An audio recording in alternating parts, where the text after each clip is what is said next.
The rain had been falling for 3 hours straight when I first saw him. Not a drizzle, a wall of cold gray water coming down so hard it turned the road into a river and the fields into fog. I could barely see 20 feet past my headlights.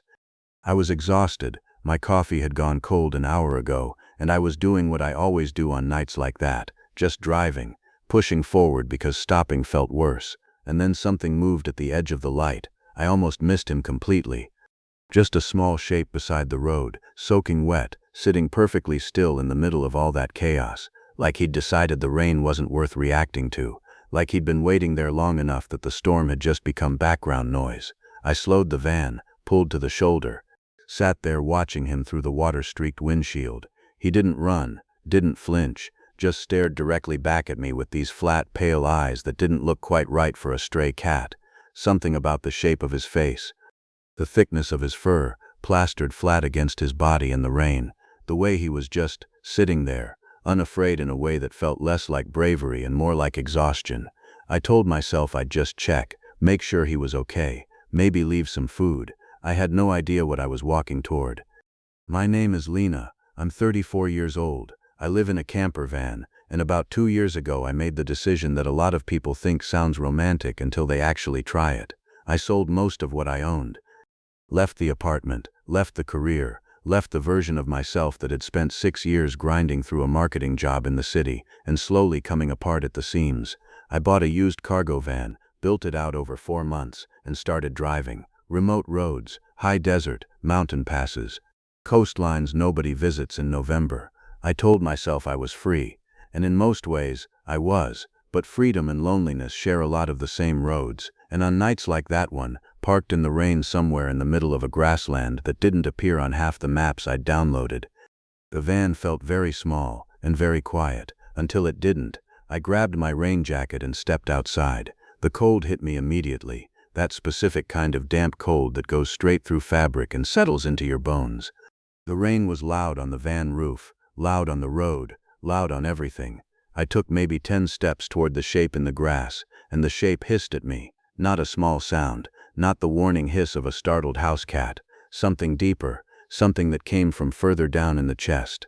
I stopped walking, pulled out my phone flashlight and pointed it toward the animal. The light caught him fully, and I understood immediately that this was not a stray kitten.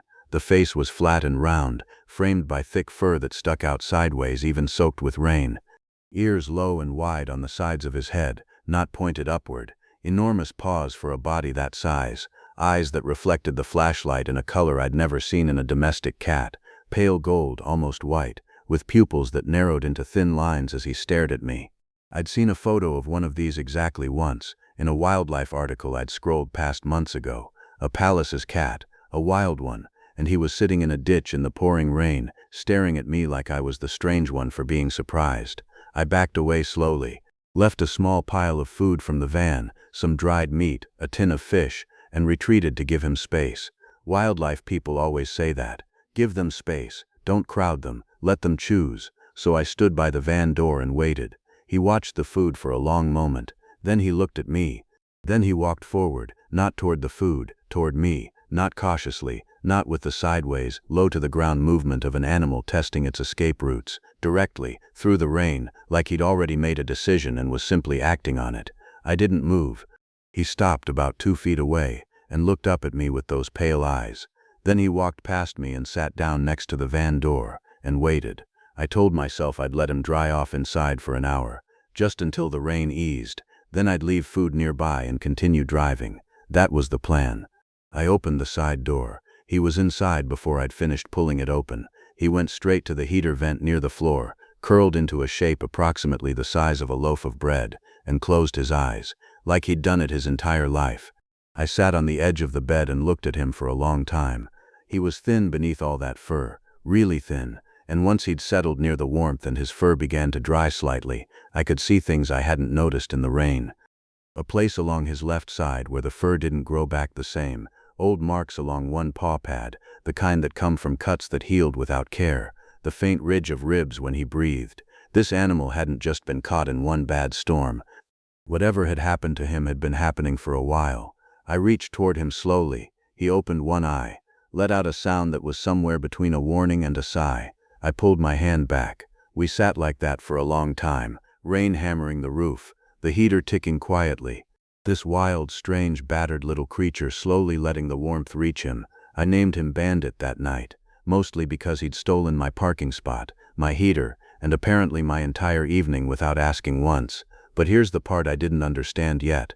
Every time thunder cracked, and it cracked loud out there, the kind that rolls across open grassland and seems to come from every direction at once, Bandit didn't just startle. He panicked, launched upright, checked every corner of the van, looked at the door, then at the windows, then at me, and slowly, only once he'd confirmed that everything was still the same, he would settle again. Not calm, never fully calm, but settled. Something had happened to this animal in weather like this, something bad enough that the sound of thunder still lived in his body like a warning.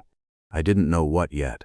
I should have been more curious. I should have asked the question earlier, because when I gently picked him up the next morning to set him back outside near the fields where wild mammals belong, where he was supposed to go back to the life that was meant for him, Bandit looked at me for one long moment, and then he ran after the van, half a mile, through pouring rain, screaming in a way I'd never heard an animal scream before, not angry, terrified. I stopped the van, sat there with my hands on the wheel and rain blurring everything outside.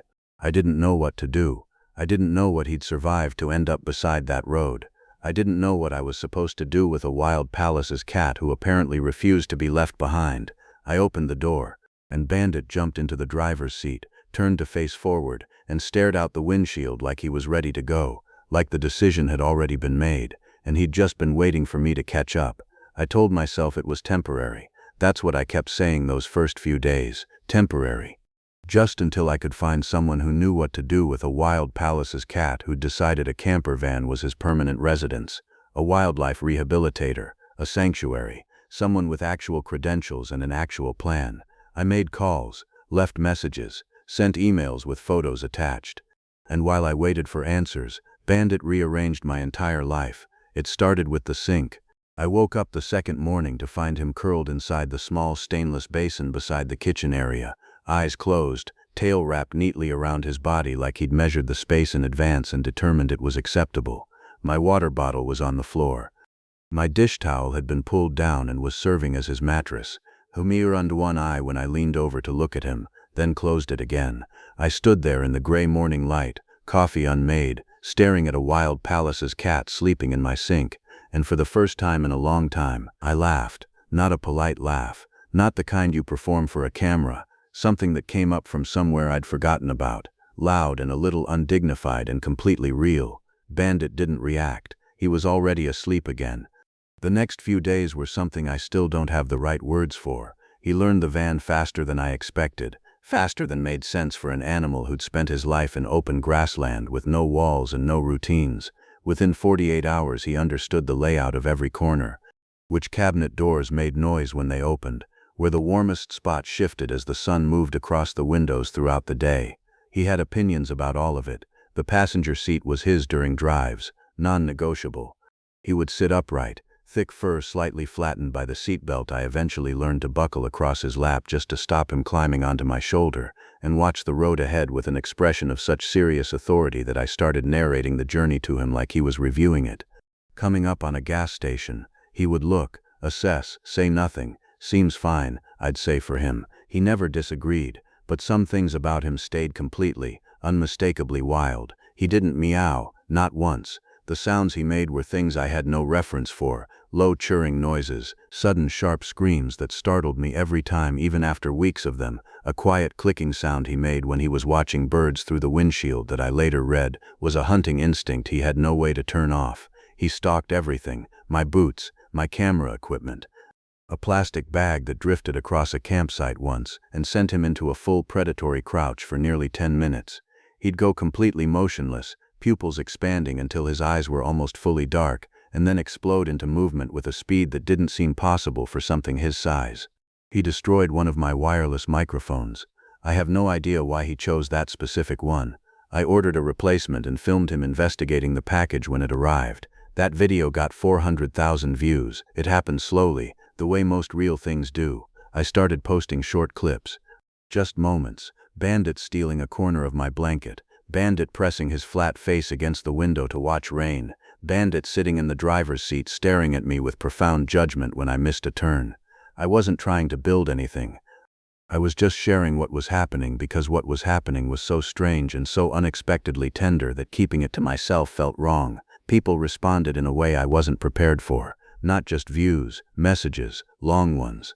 From people who said they'd watched 3 times in a row, who said something about the clips made them feel less alone, who asked every day if Bandit was okay, if he'd eaten, if he'd slept. A wild Palace's cat who slept in a sink and stole blankets had somehow become important to strangers across the world. I understood that more than I probably should have, because he'd become important to me too, in a way I hadn't seen coming. I hadn't realized how quiet the van had been before him. Not just the absence of sound, the absence of presence, of another living thing moving through the same small space, breathing the same air, existing in the same hours. I'd told myself for 2 years that solitude was what I'd chosen, that the open road and empty campsites were exactly what I'd needed after the burnout, after the city, after the version of my life that had left me hollow, and maybe that had been true for a while. But somewhere in those months of remote roads and rainy windows, the solitude had stopped feeling like freedom and started feeling like something else. Bandit didn't fix that overnight, but he changed the texture of the days. There were routines now, small ones. Morning check. Where is he? What has he destroyed? Does he want food or does he want to be left alone? Evening check. Windows closed, heater running, his particular blanket in its particular place near the foot of the bed. He always came back to that spot, every night, without exception. And I started sleeping better than I had in years. But something was still bothering me. The evening behavior had never stopped. Every night, without fail, Bandit would begin his rounds about an hour after sunset. Every window, every vent, his nose working constantly, reading the air outside with a focus that was completely different from his daytime laziness. Low sounds in his chest that weren't quite growls but weren't comfortable either. He'd watch the dark fields, sometimes for a very long time, and then he'd look at me, specifically at me, checking that I was inside, that the door was closed, and finally settle.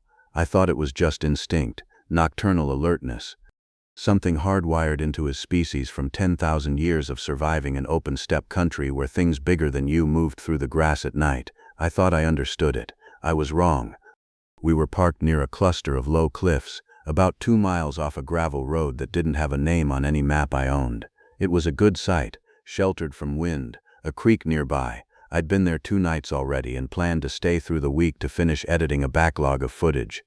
It was around 2 in the morning when Bandit woke me. Not with a sound, with weight, suddenly on my chest, all 4 paws, heavier than he looked, and then a sound that I had not heard from him before. Not his usual warning growl, something more urgent, higher. The sound of an animal that has already assessed the situation and determined it is serious. I sat up. He was already at the door, body low, fur raised along his entire spine. That stillness he had when he was hunting, but different, not predatory, defensive. I heard it then. Movement outside.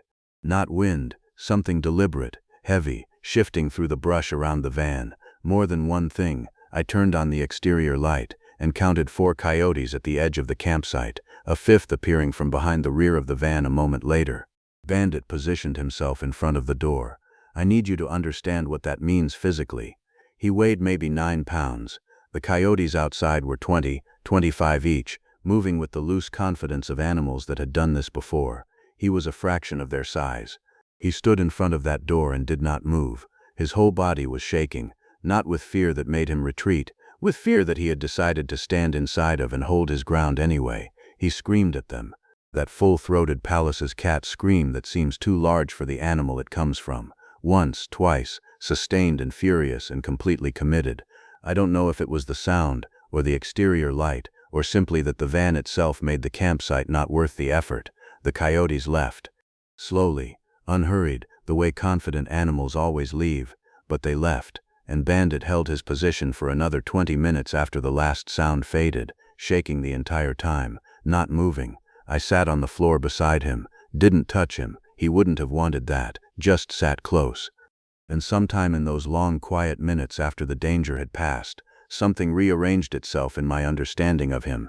This wasn't just an animal that was afraid of storms. Storms were when things had hunted him, out in the open, alone, in the dark, and the rain, and the noise where nothing could hear you, and nothing would come if you screamed. He'd survived that, survived it badly, based on those old scars. And then one night a van had appeared in the rain with its lights on and its heater running.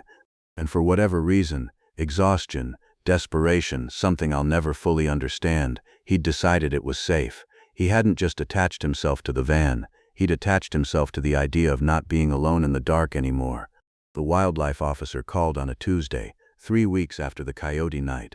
He'd seen the videos. He was kind about it, genuinely kind, not bureaucratic. He said he understood how these situations developed. He said the bond was clearly real, but Palace's cats don't domesticate, not truly. The instincts don't rewire. Keeping him long-term was a decision that could damage both of us, keeping him from the life his biology was built for, and building my emotional world around something that couldn't last. I knew he was right. I knew it the same way you know things you don't want to know. Immediately, completely, and with a kind of dull weight that settles in your chest and stays there. I started giving Bandit longer time outside, left the van door open during mornings so he could come and go. Stopped calling him back at dusk. He always came back anyway, every single night, until he didn't. One morning I woke up and he wasn't in his spot, not in the sink, not on the dashboard, not in any of the places he'd claimed in the months he'd lived in the van. I checked outside. Called. Not that calling ever did much with him, but I did it anyway. Nothing, no tracks in the soft ground near the creek, no sound from the rocks or the brush, just the van, and the quiet that I'd forgotten could feel like this, like something specifically shaped was missing from the air.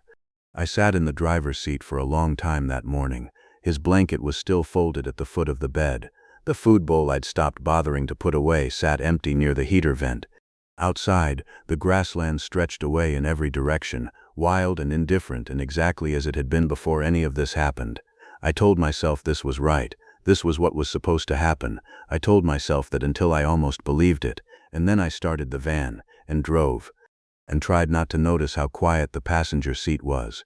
The first 3 days I kept checking the passenger seat, not consciously, just a reflex, a glance to the left at a turn, or when something moved at the road's edge, or when the light changed in a way that reminded me of nothing in particular except that he used to sit there and watch the world go by like he was quietly judging all of it. The seat was empty every time. I stopped checking after a week, or I told myself I did. I drove north. No real reason. North was where the road went from where I'd parked, and forward felt better than staying. I found campsites I'd marked months ago and never visited, cooked meals I hadn't made in a while, edited footage in the evenings the way I used to. Headphones in, screen bright, the van quiet around me. It should have felt normal. It was what my life had looked like before him. But something about it now felt like wearing a coat that used to fit, and discovering somewhere along the way it had stopped. I didn't post anything for 11 days. My inbox filled up slowly and then all at once, hundreds of messages, then thousands. People who had followed every clip, who had watched Bandit steal blankets and guard the van door and sit in the driver's seat with that expression of absolute authority. They wanted to know where he was. I didn't know how to answer. I tried once. Wrote something honest about how Palace's cats are wild animals, how this had always been temporary, how he'd gone back to where he belonged. I deleted it before posting, because even as I typed it, some part of me was still listening for scratching on the roof. Part of me understood that this was the right outcome. The wildlife officer had been correct. Bandit had survived something brutal and found shelter and slowly, over months of small moments and careful distance, learned to tolerate the presence of another living thing. That was extraordinary. That was more than most wild animals ever manage. And then he'd gone back, which was also what wild animals do. I held on to that, turned it over during long drives, examined it from different angles the way you examine something you're trying to convince yourself of. It helped, some of the time. At night it didn't help at all. I noticed the habits I'd built around him without ever meaning to. The way I automatically set the heater lower near the vent where he slept because he'd preferred it that way. The food bowl I kept washing and replacing near the door even though there was no reason to. The blanket, I kept it folded at the foot of the bed. His particular blanket, an old fleece one that had gone slightly gray from washing and smelled, faintly, like the outdoors, like cold air and dry grass and something wild. I told myself I'd put it away. I didn't put it away. 2 weeks in, I parked near a stretch of rocky country I'd passed through once before in winter. Good shelter, quiet. The kind of place where you could hear weather coming long before it arrived because there was nothing between you and the horizon to stop the sound. I stayed 3 days, edited, slept, watched the sky change colors at dusk in a way that almost made up for everything else.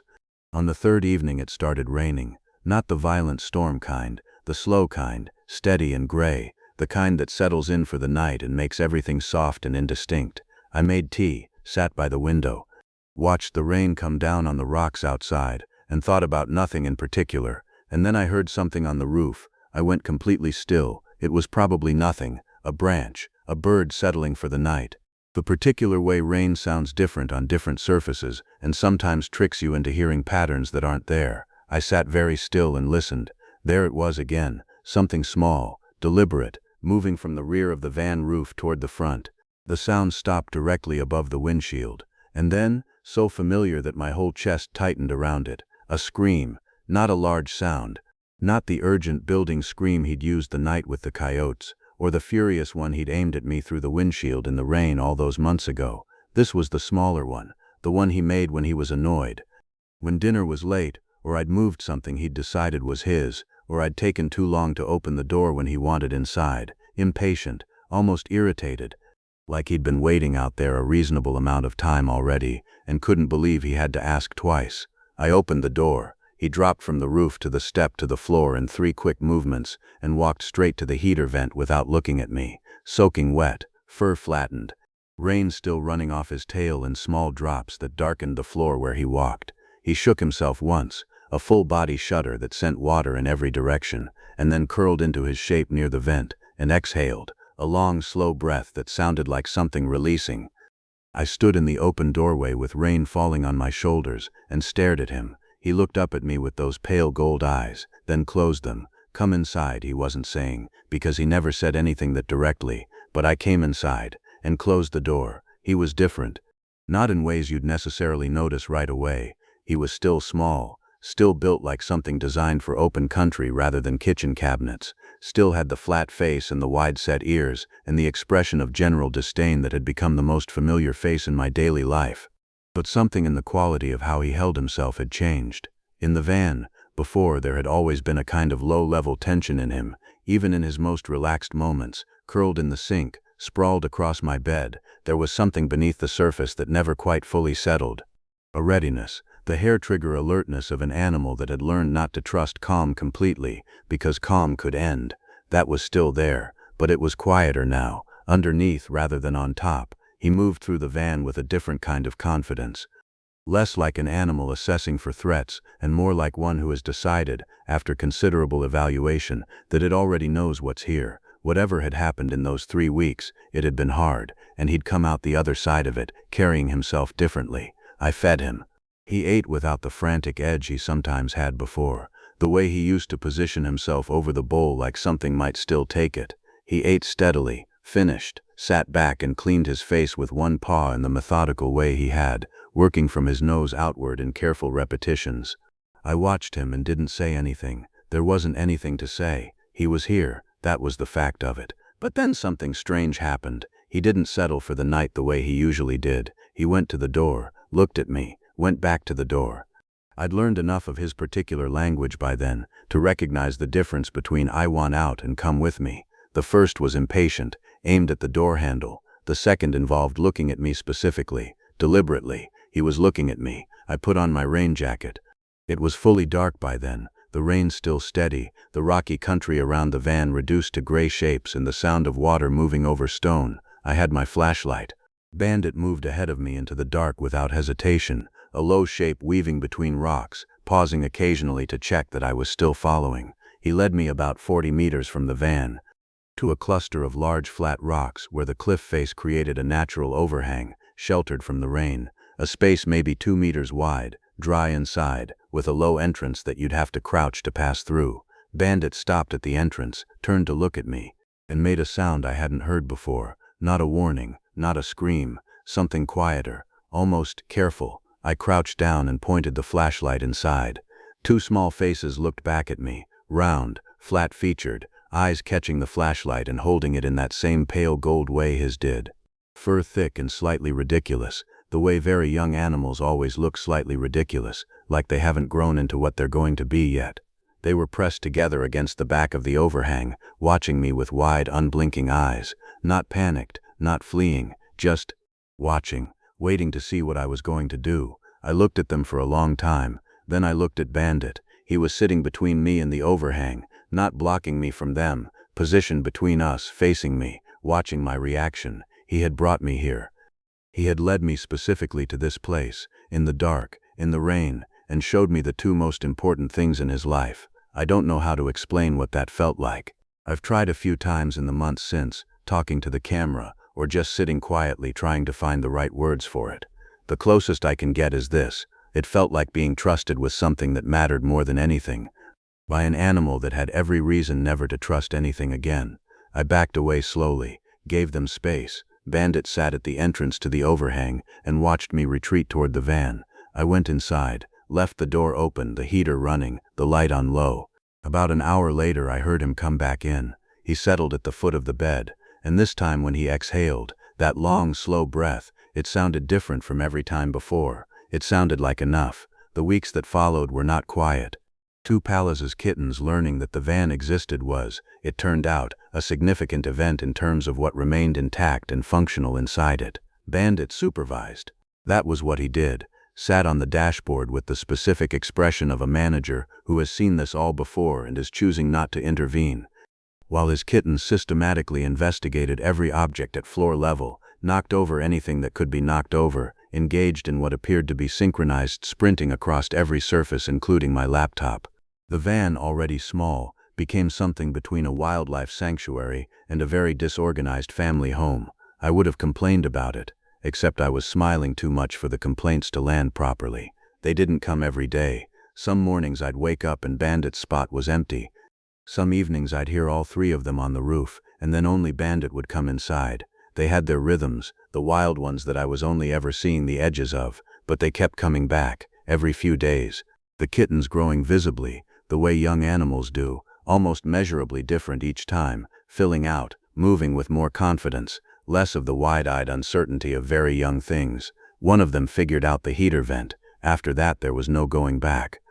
One night, cold, clear, no rain for once, stars visible all the way to the horizon, I heard something outside that made me sit up fast. Not coyotes, not weather, a sound I recognized immediately even though I'd never heard it quite like that before. Bandit, but wrong, low, broken, without the force behind it that his sounds always had. I had the door open before I was fully awake. He was at the bottom of the step, not sitting, not standing with that careful, deliberate stillness he always had. Collapsed, side heaving with each breath.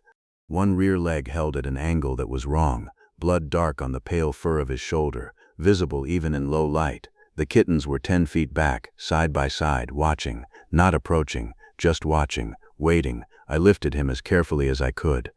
He made a sound when I did, sharp, involuntary, and I stopped, adjusted, found a way to carry him that didn't press against whatever was hurting. He didn't fight me. That, more than anything, was what frightened me most. Bandit not fighting meant Bandit had nothing left to fight with. I got him inside, set him down on the blanket at the foot of the bed, and started doing what I could with what I had. While outside, in the cold and the dark, two small faces waited at the open door, watching. I didn't sleep that night, not even close. I sat on the floor beside him with my back against the bed frame and watched his breathing. That was all I could do for long stretches, just watch the rise and fall of his side and count the seconds between each breath and tell myself that steady was good, that steady meant something. The wound on his shoulder was deep but clean-edged, not a coyote. Coyotes leave a different kind of mark, something with smaller jaws, a badger maybe, or a territorial male of his own kind. Something that had found him in the dark in the middle of whatever life he was living out there in the rocky country and decided he was too close. I cleaned it as carefully as I could. Warm water, the antiseptic from my first aid kit, gauze pressed gently until the bleeding slowed. He flinched once, hard, when I reached the deepest part of it, made that low broken sound again, then went still, and let me finish. The kittens stayed at the door for over an hour. I'd left it open, couldn't bring myself to close it with them out there, watching. They didn't come inside.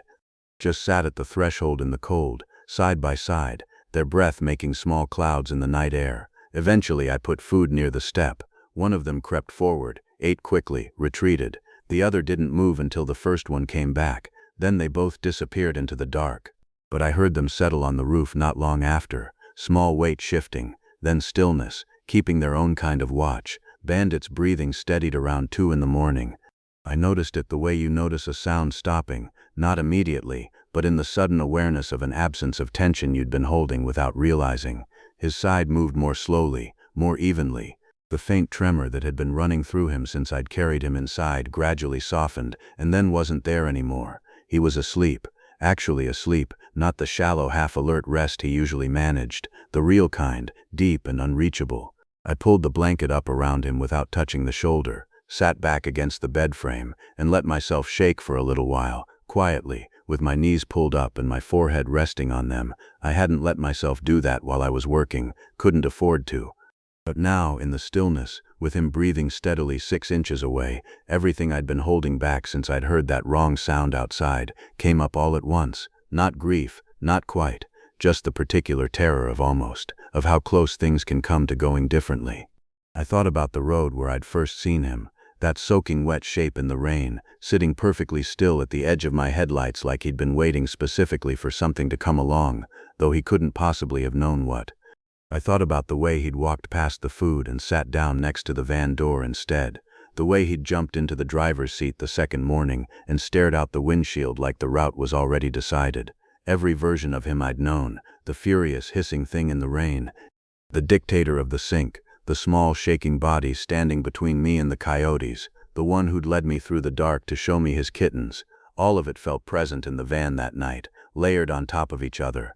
And somewhere in the middle of that, sitting on the floor with my coffee gone cold beside me, I understood something I'd been circling around for months without quite landing on it. I'd told the story to myself as a rescue, found a wild animal in distress, offered shelter, let him stay until he was ready to go back. Clean, simple, the kind of story that has a clear shape and a clear ending, but that wasn't what had actually happened. What had actually happened was that 2 things in trouble had found each other in a rainstorm. One of them had 4 paws, and ancient instincts and scars that hadn't fully healed. The other one had a camper van, and a career she'd burned down, and a very convincing performance of being completely fine on her own. And somehow, without either of them planning it or understanding it while it was happening, they'd steadied each other. I hadn't rescued Bandit from the rain, we'd rescued each other from something quieter and harder to name. He was still asleep when the light came up. Gray first, the way mornings are in rocky country, a gradual lightening of the dark, rather than anything as dramatic as sunrise. I made coffee, sat by the window, watched the landscape come back into visibility piece by piece. The kittens came down from the roof at some point and appeared at the door. I put food out. One of them, the bolder one, the one who'd figured out the heater vent, came inside briefly, sniffed in Bandit's direction, and then went back out, reporting back, maybe. I told myself that was a ridiculous thought, then watched the other one look up at the roof when the first one returned, as if receiving information. Maybe not that ridiculous. Recovery looked like stillness. For the first several days Bandit barely moved, ate when I brought food close enough, drank, slept in long stretches that I checked on more than was probably necessary, crouching down to watch for the movement of his breathing before I could let myself do anything else. The wound closed cleanly. The leg that had been held at that wrong angle turned out to be bruised rather than broken. He began putting weight on it cautiously by the 3rd day, and by the end of the first week was moving around the van again, slowly, with a slight favoring that I suspected would take longer to disappear than the visible injury. He didn't try to go outside, which told me more about how he felt than anything else could have. The kittens visited every day. They'd begun treating the van's threshold as a kind of boundary they were gradually negotiating, each visit pushing slightly further inside than the last, retreating when something startled them, returning. The bolder one made it to the heater vent by the 4th day, and stayed for 20 minutes before deciding the outside was still preferable. Bandit watched them from his blanket. He'd lift his head when they appeared at the door. Make that quiet, careful sound, the one I'd first heard outside the overhang in the rain, the one that didn't exist in any of the reference material I'd read about his species because it wasn't a sound they apparently made in any context researchers had documented. Whatever it meant, it worked. The kittens would settle, stop scanning, start exploring again. He was managing the situation from his blanket. Of course he was. I started thinking about what came next. It was impossible not to. I was parked on a stretch of rocky grassland without a plan, in a van that now had a convalescing Pallas's cat at the foot of the bed, and two half-wild kittens conducting daily inspections of the premises. The open road life I'd built, the endless movement, the next campsite, the freedom of no fixed point, had quietly stopped being what was happening. Somewhere over the past months, without a single deliberate decision, I'd stopped moving and started staying. I tried to examine how I felt about that. Expected to find the restlessness that had driven me out of the city, the itch that appeared whenever I stayed anywhere too long, the low-grade anxiety of walls and routines and the feeling of being pinned to a place. It wasn't there. What was there instead was something I had to sit with for a while before I recognized it. Quiet. The real kind, not the empty kind I'd been mistaking it for. Bandit came back to himself gradually, the way recovery always happens, not in a straight line but in a series of small returns. The first time he jumped onto the dashboard again and sat in his spot watching the grassland outside. The first morning I woke up and he was already at the window, not because something had alarmed him, but because the light was interesting. The first time he stole my blanket and I had to negotiate for half of it. That one I was genuinely relieved about. One evening, maybe 6 weeks after the night I'd carried him inside, I was sitting at the small fold-out table editing footage. Bandit was on the dashboard. The kittens, both of them inside now, the threshold negotiation long since concluded in favor of the heater vent, were engaged in some kind of complicated wrestling situation involving my spare jacket. The rain had come back, soft this time, the steady, gray, settling kind. It tapped against the van windows and ran in thin lines down the glass and made the world outside go gentle and indistinct. Bandit watched it. I watched him watching it. He wasn't tense, wasn't scanning, wasn't making his rounds of the windows with that low alertness that used to come with every storm. He was just watching the rain, like it was something that happened, like it was weather, and nothing more. And then he turned from the window and stepped from the dashboard to the back of my seat, and from there, carefully, to my shoulder. He didn't often do this. He'd done it occasionally from the early days, usually when he wanted something, food or attention or the specific warm spot near the table lamp. It was always purposeful, an action with an agenda, but this time he just stayed, his face pressed gently against the side of my head, his breathing slow and even, the slight weight of him, familiar now in the way that very few things in my life had ever become familiar. I stopped editing, sat very still.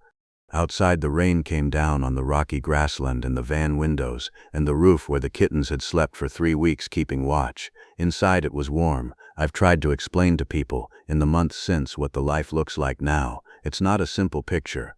I'm not traveling the way I used to. The constant forward motion, the next road, the next horizon. I move seasonally now, follow the grassland as the weather shifts, find the stretches of rocky country where Bandit has established his territory and park within it, stay long enough to matter. He still disappears for days at a time. So do the kittens, who are not really kittens anymore, bigger now, moving with the beginning of adult confidence, their own personalities distinct and increasingly opinionated about everything, including whether my shoes are an acceptable place to sleep. The answer apparently is yes, always yes, but they always come back. That's the part I didn't expect to become the thing I rely on most. Not the constant presence. I've made peace with the fact that what I have is not ownership and not domestication and not any of the tidy arrangements humans usually make with animals. What I have is something older and less definite. They know the van. They know its smell and its sounds and the particular warmth of the heater vent and where the food appears, and that the open door means safe. They know me, not in the way a dog knows you, or even a house cat, not with that complete orientation toward the human that domestication produces. More like the way a wild thing knows the geography it trusts, a landmark, a fixed point. I am a fixed point in their world. I don't think I've ever been that for anyone before. Last week I filmed the evening from inside the van, just let the camera run. Didn't plan it or frame it or think about retention or hooks or what the thumbnail would look like. Rain on the windows, warm light inside, Bandit on the dashboard watching the storm with the expression of an animal who has decided weather is beneath his concern. Behind him the two young cats moved across the blankets in the slow, boneless way cats move when they're completely at ease, occasionally intersecting, occasionally grooming each other with the irritable affection of siblings. Bandit jumped from the dashboard to my shoulder, pressed his face against mine, stayed. I kept filming. The comments when I posted it were, "I don't have the right word," not what social media usually feels like. People wrote long things about their own animals, their own vans, their own versions of finding something unexpected in the middle of a hard stretch of road, about how the clip made them feel less alone. I read every one. I think about that road a lot. The rain and the headlights and that small wet shape sitting in the dark like he was waiting for something he didn't have a name for yet. I was so certain I understood what was happening. A wild animal in distress, a temporary arrangement, a story with a clean shape and a clear ending. But Bandit has never been interested in clean shapes or clear endings. He's interested in the heater vent and the dashboard spot, and the particular blanket that smells like cold air and dry grass, and months of being alive together in a small warm space. He's interested in showing up at the door in the rain, and walking in like the whole question of belonging was settled long ago, and it's a little embarrassing that it took me this long to catch up. He's sitting in the driver's seat right now, watching the rain move across the grassland, the way he always watches it, with that complete, unhurried attention he gives to things that interest him. The kittens are somewhere behind me. I can hear them. The van is small. It has always been small. But small, I've learned, is not the same as not enough. I thought I was driving away from something the night I found him. I thought the road was the answer, that if I kept moving, the empty feeling would eventually fall behind and stay there. But emptiness doesn't work like that. It travels light. It's very good at keeping up. What actually helped wasn't the movement, it was the stopping, and the small wet shape that appeared in the rain and made the decision for me. Outside, the grassland stretches away in every direction, wide and wild and indifferent to all of it. Inside, rain taps softly on the windows. Bandit sits in the driver's seat like he owns the road ahead. Which, honestly, he does. He always did. I just needed a rainstorm to figure that out.